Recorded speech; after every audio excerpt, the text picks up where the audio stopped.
को में आपका खैर मकदम है। खुशखबरी खुशखबरी खुशखबरी, बड़ी खुशी की बात है।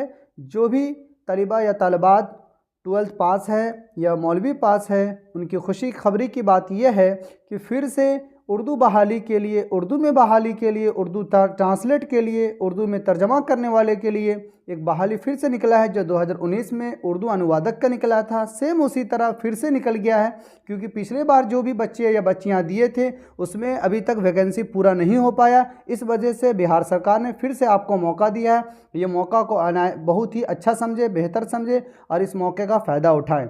इसमें करना ये है कि जो भी आदमी इसमें एलिजिबल है या लेना चाहते हैं वो अपनी तैयारी अभी से स्टार्ट कर दे, ताकि वो जो डेट निकलेगा उस डेट में आप अपना फॉर्म भर के अप्लाई करके सकते हैं। और जिसके लिए आप मुझसे ज़रूर रब्ता करें।